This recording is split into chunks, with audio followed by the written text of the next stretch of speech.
大将军早，寇姑娘早。不知道寇姑娘这么早前来，所为何事啊？兰芝原本也没有什么事，只不过听说大将军在全城贴满了这张悬赏告示，兰芝实在放心不下，所以才冒昧前来，想为将军分忧。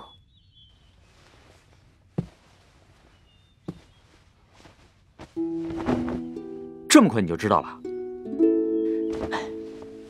其实这位姑娘是我的一位恩人，我找她呢是想……不管她是什么人，只要大将军想找到她，兰芝身为将军未来的妻子，就应当尽力。兰芝已经派人到处打探了，不仅帮大将军多画了几幅画像，而且还把悬赏加到了200。大将军不会怪罪兰芝自作主张吧？哈，这怎么好意思麻烦你呢？恕兰芝说句逾越的话，既然夫妻一体，你我又何必分得这么清楚呢？不过，将军若只是想报恩而已，这么大张旗鼓的在京城里面寻找，恐怕也有些唐突吧。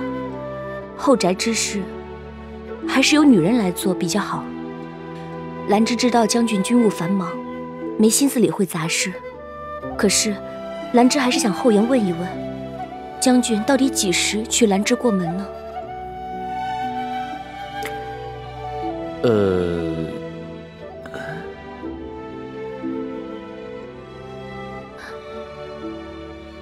并非兰芝不知羞耻，只是兰芝记得太后娘娘曾经发过话，将军未娶正妻之前，不得娶小纳妾。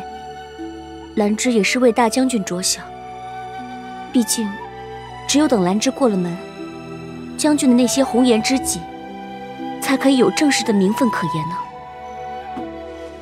这个就不麻烦寇姑娘了吧？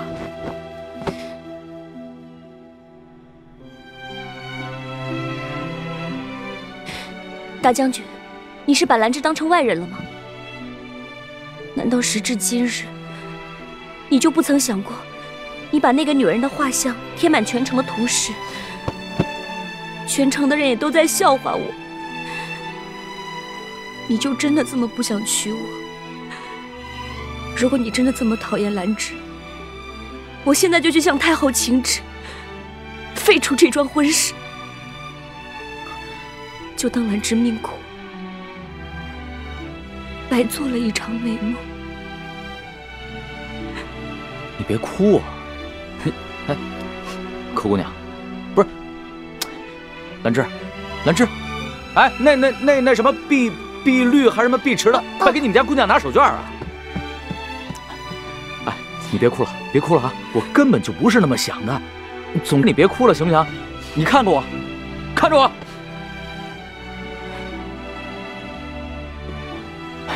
你是太后许给我的媳妇儿，我不可能不娶你。我根本就不是你想象的那样。这样吧，我答应你，在过年之前把你娶进门。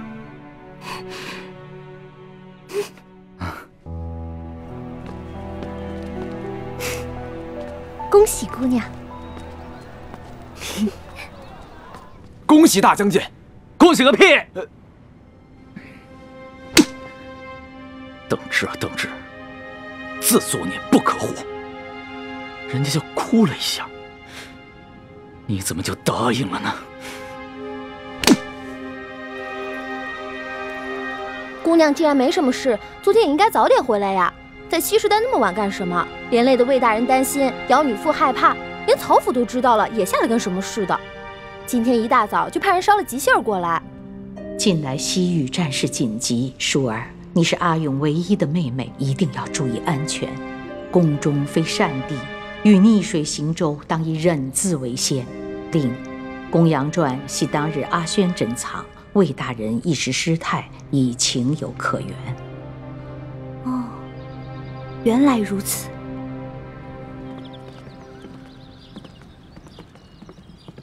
寇女父早。嗯。寇女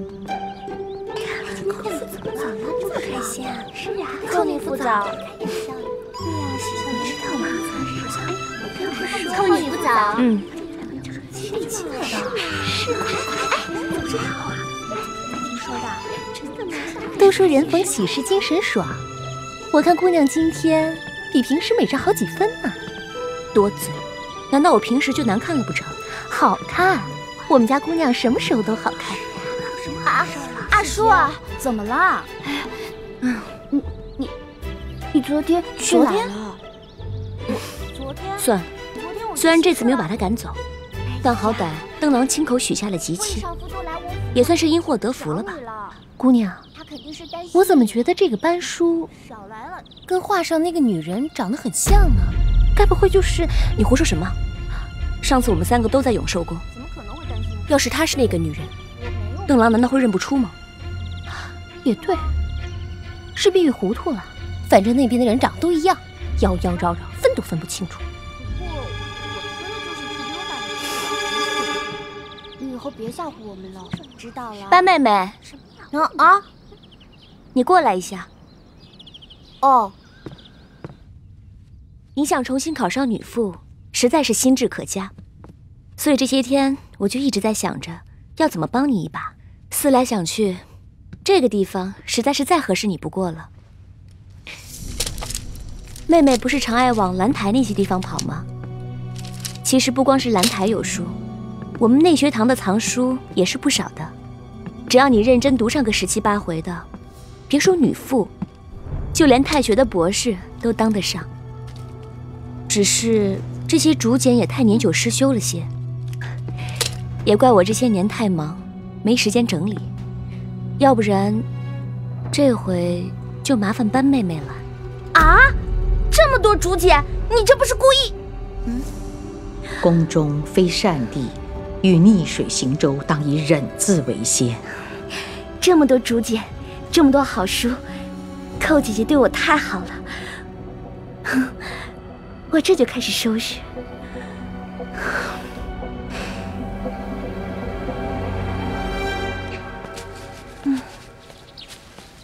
魏大人，找我什么事儿啊？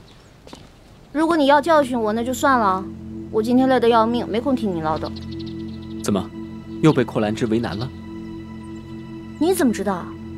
对不起，以前的事情都是我的错，是我误会你了。我不应该迁怒于你的出身，更不应该3番4次的对你大喊大叫。阿叔，希望你可以原谅我。不，是我太笨太没用了。我知道你一直对我好，才会想要我更争气一点。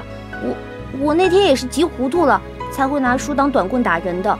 如果我知道是阿轩姐的东西，我就算手断了也会保护好她的。哼，笨丫头，我犯傻你也跟着胡闹。你说的对，什么时候东西都没有人重要。你手上怎么样了？给我瞧瞧。嗨，我在草原上哪天不摔个7、8跤的，早习惯了，没事了。疯丫头，手上留点疤总归不好的。佩环给你伤药了没有？还痛吗？不痛了。姐夫，你不是有那个不能随便碰人的毛病吗？没有，我是怕你。老毛病了，不过不要紧。刚才我是隔着袖子抓着你的。我忘了。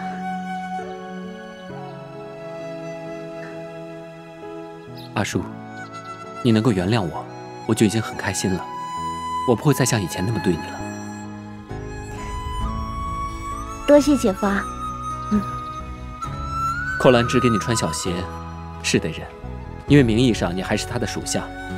但是，如果实在忍不下去了，就告诉我，我会替你出头的。想欺负我魏婴的人，他还不够资格。好，姐夫，有你这句话，我就可以在内学堂横行霸道了。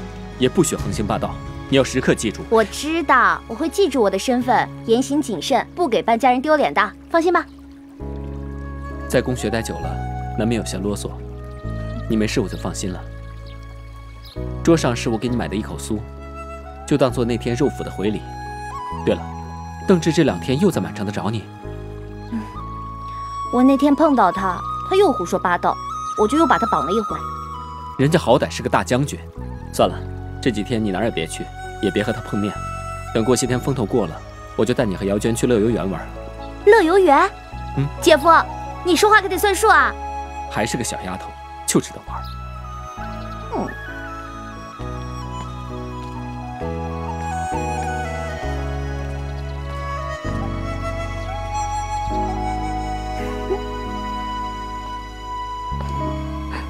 想欺负我魏婴的人，他还不够资格。嘿，哎，阿玲，把一口酥还给我，舍不得了吧？我偏不给你。阿玲，别跟师傅胡闹，快点！我这是胡闹吗？我呀是给师傅道喜来了。我说魏少妇怎么一趟一趟往那学堂跑呢？原来是为了师傅你呀！不许胡说，魏大人来他是照顾萱草的。你呀骗谁啊？刚刚你和魏少妇聊天，我和我姐可都听见了。我敢打100个赌，魏少妇绝对对你有意思。不信你可以问我姐。咱们俩来那学堂这么久了，你看魏少妇对谁笑过没有？还一口酥一口酥呢。阿玲，她真的没有过吗？看我说的没错吧？而且人家都约你去乐游园了。姐，如果我没记错的话，你和阿成哥也是在那儿好上的吧？死丫头，越说你越胡说是吧？你快！哎呀，好了好了，别胡闹了，别胡闹了。魏大人真的只是我的姐夫，什么约我去乐游园，什么对我有意思的，你别再说了啊！再说我真的不高兴了。谁胡说了？我看你和魏少妇就是郎才女貌，绝配的很呢。有他在，就算邓大将军来。啊，我差点忘了，到底是谁把我的名字告诉邓志的啊？我是故意的嘛！我只跟他说你是二叔，舒服的说，绝对没有告诉他你的真名。哎呀，你说。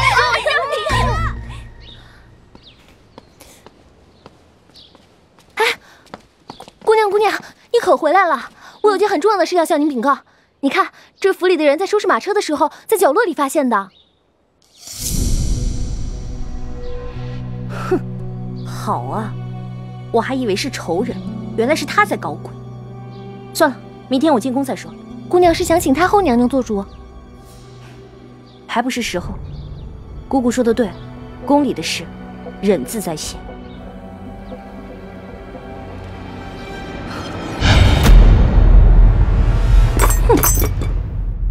别以为你在背后搞鬼，我就不知道。北香公主，以前你再怎么胡闹，我都可以睁一只眼闭一只眼。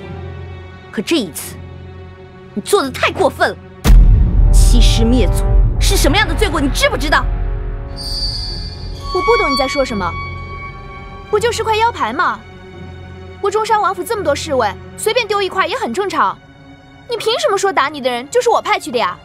死鸭子嘴硬！这事儿要不是你干的，我刚才什么都没说。你怎么知道我是被人打了？我知道你一直对我有些不满，可是不满意你就能让人去打我吗？你想过没有，我要是出了什么事儿，你负得了这个责任吗？你当初不就是仗着自己有武功才欺负我们的吗？凭什么老师欺负我们，我们就得忍着？我们报复回去就叫大逆不道？胡说！我什么时候欺负过你们了？再说我骂过你们、打过你们吗？你派人来杀我，虽说没用刀剑，但也能随时伤人性命，你懂吗？看在你年纪小还不懂事儿的份上，这一回我可以不和你计较。但是如果以后再屡教不改，就别怪我不给你们中山王府留面子了。谁要你一个小小助教给我留面子了？你想告就去告好了，你不就是仗着太后娘娘和曹大姑吗？大不了到时候我也去告状，就说你凭一块不知道从哪儿来的腰牌诬告我们中山王府。我告诉你，构陷皇族这可是杀头大罪，到时候不但你要死，还会株连九族。你伯父、你哥哥，还有你那个曹大姑，全都得死。你。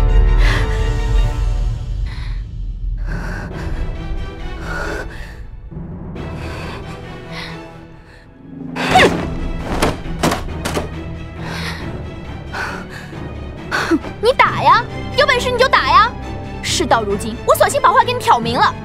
班叔，我忍你很久了，以后我就是要跟你作对，看你能拿我怎么样。好啊，不给你点肉沫子尝尝，你真以为我是吃素的？哼！集合了，大家到这边来，这边来。下午不上课了，安静安静安静。以前呢我就说过，读万卷书不如行万里路。今天天气不错，我和姚女妇商量了一下，请示了太后娘娘，决定下午呢就不拘着你们读死书了。待会儿咱们就出发，去皇陵参拜明德玛皇后娘娘的陵园去。太好了太好了，可以出去玩，太好了！不是玩，是去参拜娘娘的陵园，学习她老人家如何善读诗书、勤修己德的风范。不过呢，既然是去参拜，我们就得简朴庄重一点，手上不可以有首饰，脚上也不能穿丝履，一路上更不能嬉笑玩闹。都听清楚了没有？听清楚了。好，大家准备一下，换好鞋子，咱们出发了。好。哎呀，就是啊。哎，阿燕，你怎么不动啊？我身子不舒服，不想去。可是毕竟是去参拜马皇后的陵园，你要是不去，没准儿就会有人胡乱议论，说什么中山王府大不敬一类的话。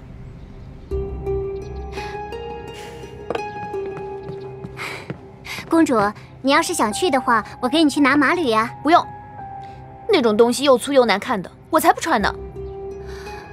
可是，你最近胆子越来越大了，老是跟我顶嘴。走吧。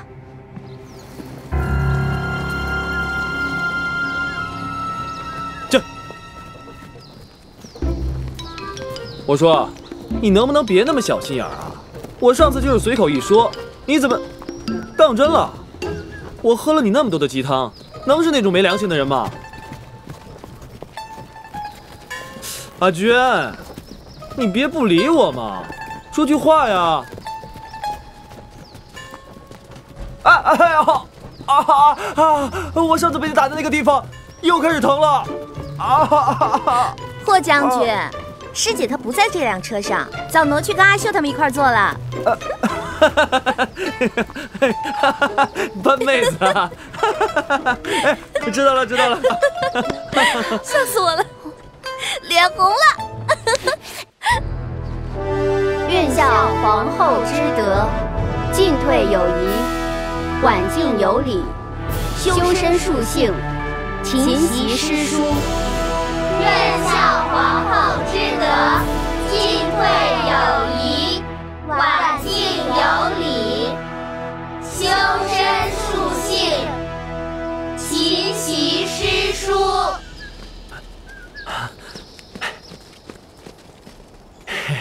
好了，大家现在有1个时辰的自由活动时间，1个时辰以后我们在这集合，然后回宫。慢点。喂！哎，怎么了，公主？哎呀，你的鞋子怎么有个洞啊？我也不知道啊。走吧。走。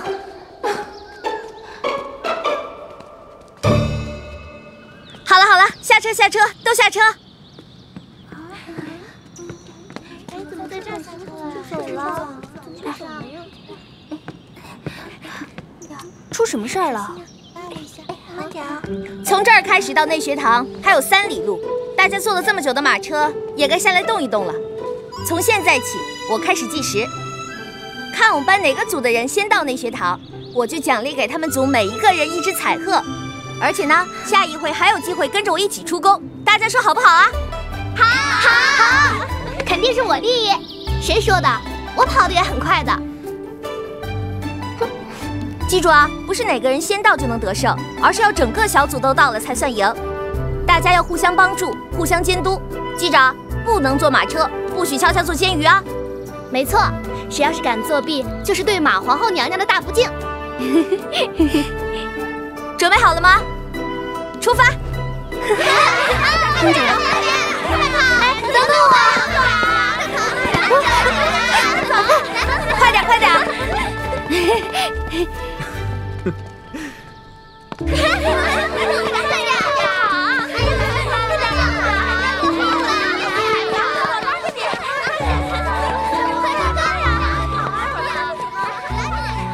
宫里好久没有这么热闹过了，这个半叔还真是能折腾。还是娘娘慧眼识才。自从班叔回到内学堂之后，那边的气氛的确为之一新。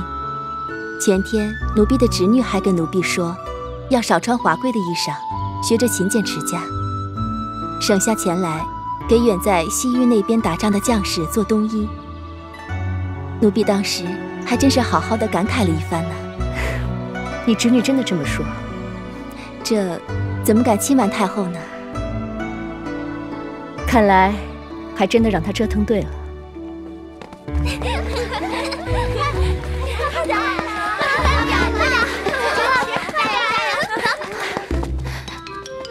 公主，你倒是再加把劲儿，再走快点呀，要不咱们真落后了。你以为我不想快啊？这破鞋子痛死了！你刚才就应该穿那双厚底儿的马履的。你看不出来吗？那个班叔就是故意整我的。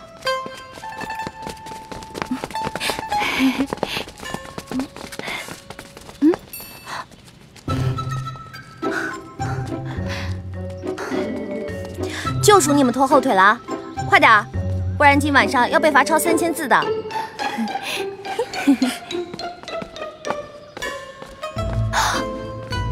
哎，阿香，公主，你在后边慢慢走啊，我先过去了。哎，连你也背叛我？不是背叛，只是公主，你不抄书，女妇他们不会拿你怎么样的，可我就对不住了。哎，阿慧，好你个班叔！刘烨，坚持住，不能输给班叔。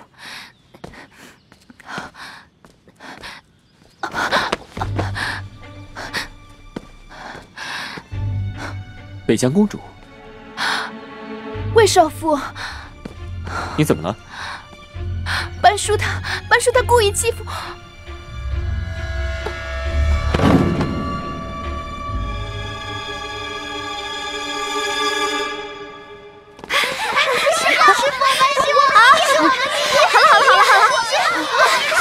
我看看啊！好了！哎，阿慧，没看到刘烨呢？公主的脚磨破了，走不快，一个人落在后面了。你看我的脚都流血了，班叔他就是故意欺负我。他明明就是在外面跟人结了仇，却硬要诬赖我。我不承认，他就找人来报复我。魏少妇，你说天底下怎么有这么坏的女人啊？我要告诉我王兄，王兄不管，我就告诉我爹。爹最疼我了，他知道以后一定会替我出气的。刘烨，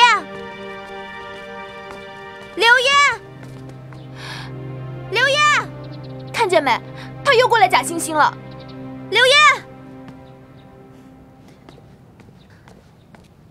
刘烨，怎么样？我听阿慧说你的脚磨破了，我看看。不要你管！你知不知道好歹啊？我好心好意来看你。够了！你犯下如此大错，还不自知，竟然还训斥起公主来了。姐夫，别叫我姐夫，身为内学堂的副者，你就是如此疏忽行事的。学生一个人落在后面这么久，你跑哪儿去了？你的责任心呢？你的师德呢？北向公主虽然是你的学生，但她也是中山王的掌上明珠，你如此轻慢于她，简直让人羞愧至极。未央，你前几天才说不教训我的，你说话不算数。公是公，私是私，我堂堂公学少妇，难道还不够资格教训你一个小小的助教吗？快给北向公主道歉！鞠躬。还是魏少妇明知礼仪。我就不，你能拿我怎么样？你不鞠也得鞠，快鞠躬！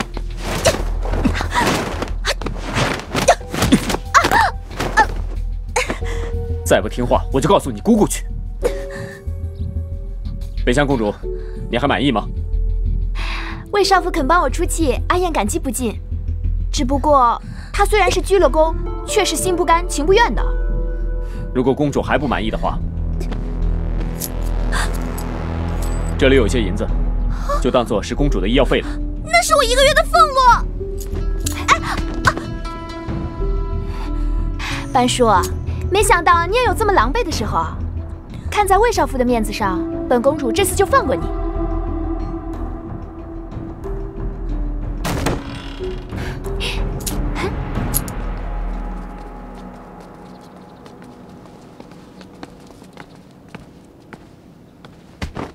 你别介意，我刚才是……未央，你对我的好就是扭我的手，点我的穴。你这份好意还是留给别人吧，我班叔没这个福气，当不起。哎，你听我解释。哎，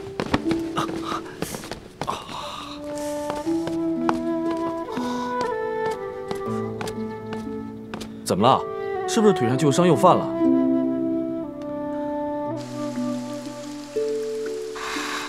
师傅，疼不疼啊？魏少府也真是的，他怎么能帮着刘燕来欺负你呢？他下了这么重的手，我真是看错人了。他不但欺负我，还拿走了我所有的钱。前几个月的俸禄都托人带给钟叔了，这下可好，要我拿什么给佩环他们发月钱啊？这样啊，那班府现在应该还有别的进项啊。班大人离京的时候也应该留了钱下来的。大哥是大哥，我是我。我现在是班家的女主人，我当然要给下人们发月钱了。哎呦，早上出门的时候还跟他们说好了，要他们晚上一定要等到我回府再睡，这下可麻烦了。要不然我先借给您点吧。不行，哪有师傅跟徒弟借钱的？都怪你个死魏婴，我去砸了他们魏家，把钱全抢出来。师傅，您是开玩笑的吧？你觉得呢？我还没怎么着呢，就给我点了穴。我砸了他们魏家，还不把我腿打断啊？我伤成这个样子，也没心思回内学堂了。这样吧，你先回去，你跟姚女妇带个话，就说我先回家了，让她交代大家今天早点休息。好。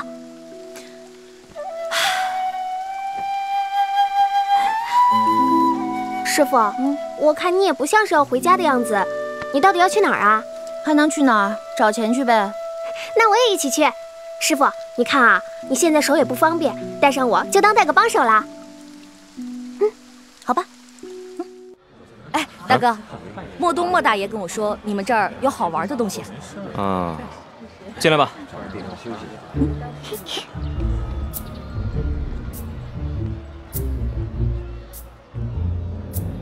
师傅，这也不像客栈啊，你该不会是带我去赌坊赌钱吧？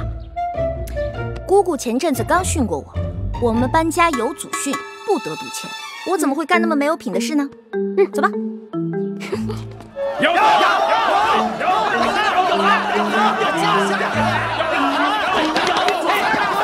斗鸡，师傅，斗鸡也算是赌钱啊，而且这还是朝廷下令严禁的呢。咱们不是赌钱，咱们是参观。没错，祖训上是说了不让赌钱，可是又没说不让用自己的赌技帮别人出主意赚钱啊。师傅，那你的意思是？别问东问西了，待会儿看我眼色行事。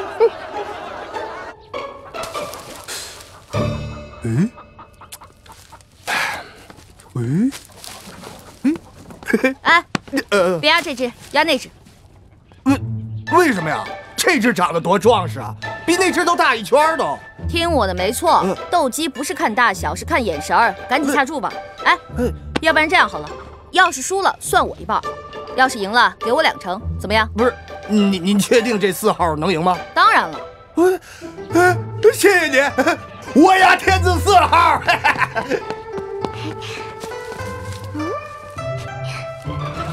下注了，下注了！咬他，咬他，咬他，咬他，咬他，快咬，咬他，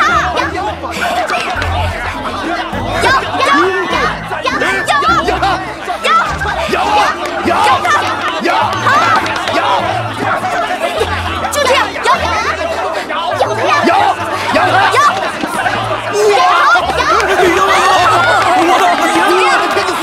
我的天字4号，好厉害！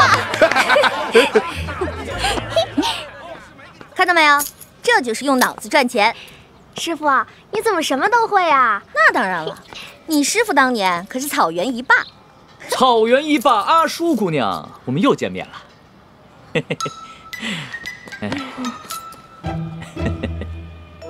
怎么又是你啊？那说明咱们有缘呢，是不是？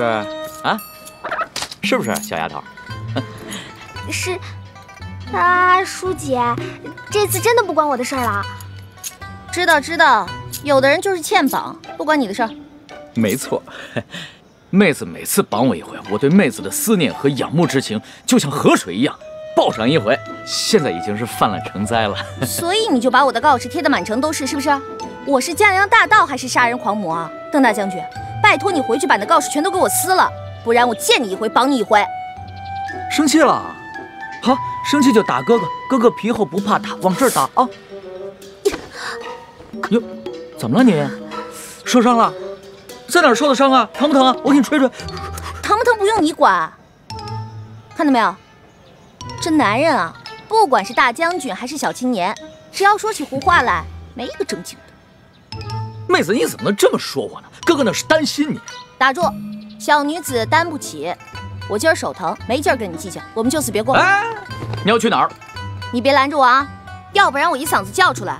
堂堂大将军跑到朝廷严禁的斗鸡场来赌钱，你叫啊！我好怕，我好怕，我好怕！你叫。哎呀，妹子，反正你已经来了，不如我们做一对同命鸳鸯吧，好不好？哼，只怕你有这心没这胆儿，要做同命鸳鸯是吗？好，阿玲，明儿上课就把今天听到的这些事情都告诉寇女夫。你认识他？不但认识，还有仇呢。你们夫妻俩没事都爱把别人当妹子看，还真是绝配啊！妹子，我是被逼无奈的，我是被强迫的，大不了我身子是他的，心给你呗。我开个玩笑的。你要是真在意这个事儿，我保证绝对不胡说八道了。真的？真的。我回头立马叫人把那张画像给撕了，别人问我，我就说找你报恩，绝对不给你添麻烦。我对天发誓，绝对是真的。其实上次喝酒的时候呢，我就跟你说清楚了，我呀之所以找你，就是为了月姐。哎呀，这人一急嘛，就容易办错事儿，你说是不是？那你要是实在觉得我没资格往你身上凑，你就拿我当个大哥看啊，不对，半个大哥吧，啊，我是真心想和你交这个朋友啊，有事没事说说话，喝喝酒，斗斗鸡什么的啊。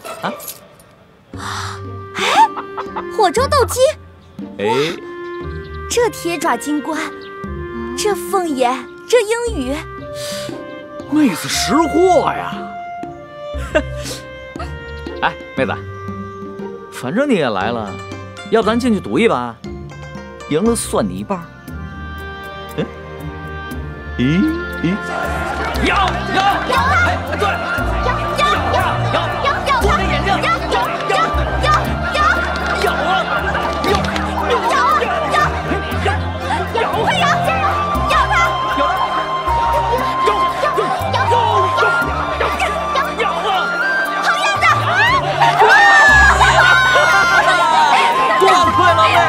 就你眼光好，我们金将军连赢3把了。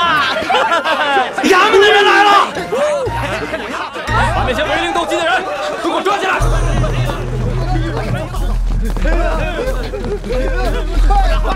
哎呀，完了，我鸡没拿。哎，别去了！哎呀，不行啊，我这个鸡很重要的。哎，你们到前面那个岔口等我，快去呀！快点！来了！哎，你是大将军，干嘛怕那些衙役啊？哎呀，我可以不要面子，可总得给我这当太后的妹子留点面子，是不是啊？她有我这么样的一个大哥，太不容易啊！哎呀，有的时候真搞不懂你这脑子里想的是什么。就这只金将军吧，他贵是贵，可怎么着也没有你这大将军的面子值钱吧？你既然这么怕衙役，那干嘛回去啊？哎，这只鸡是我一个非常重要的朋友托付给我的，自然比我大将军的面子值钱了。哎呦，小美人，赶紧招呼点客人啊！哎呦，慢走啊！哎呀，公子你来了！哎，这就是你说的好地方。别想差了，我怎么会带你和小丫头去那种地方？咱们去的是后院，走啊！师傅，行了，走吧。你看那个花。是啊，你瞧瞧，哇，好美！来吃一个，哎呀，美人，你还哎呦，大将军，大将军来了！阿月，大将军来了，赶紧下来吧！哎呦，大将军啊，你这是又赢了！邓郎来了！哎呦，阿月，快过来，快过来！好闺女，好好陪陪将军啊，好好伺候着。哟，这头发怎么了？乱七八糟的。这不是上回那个妹妹吗？大将军搜遍了整个京城，终于把你搜出来了。来，袁老叔啊，这位阿叔呢是我新认的妹子，我对她的心呢，就像你对你供的那个什么菩萨一样啊。哎，说正经事儿，陈叔呢？在里屋弹琴呢。走吧，我带你们去见见这只鸡的真正主人。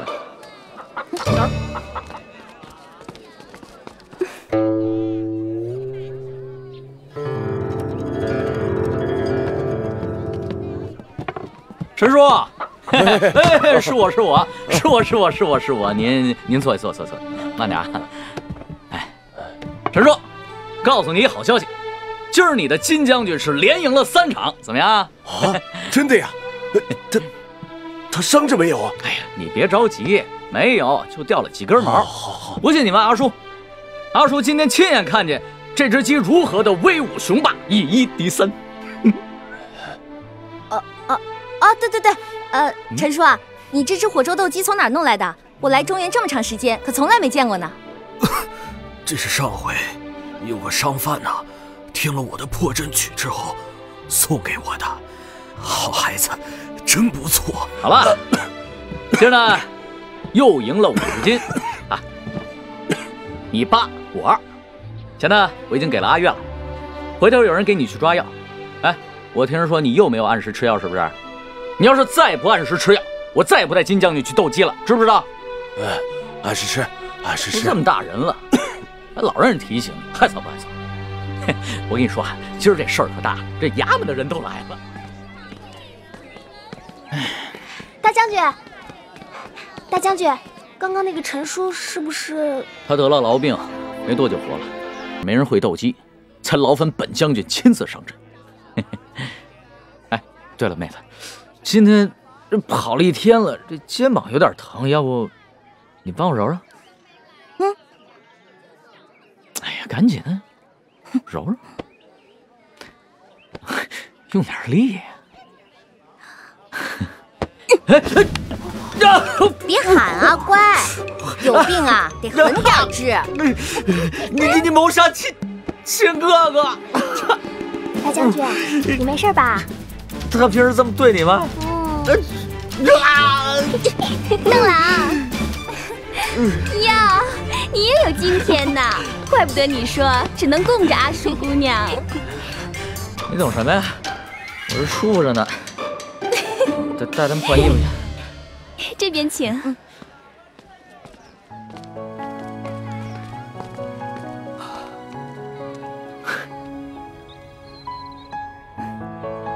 你别怪我多嘴啊，邓郎他真的是个好人，除了平时嘴巴油滑了一些，风流了一点，别的还真挑不出什么错来。就说他拿我们这样的人当朋友，这份豪气，在几个男人身上见过啊？依我看，他这么看重妹妹，不如你就跟他吧，姐姐保你不会吃亏的。阿月姐，我知道你心很好，也知道邓志是个又爽快又不拿架子的好男人，可是啊，我是绝对不会给别人做妾的。我猜得到，不过千金易得，有情郎难求。有时候我们做女人的，就别要求太多了。不对，做人呢，可不能因为前面的一点点小困难，就随便放弃自己的原则。我早就想好了，以后嫁人啊，我一定要找一个对我一心一意的，就像我爹那样，一辈子啊，心里只有我娘一个人。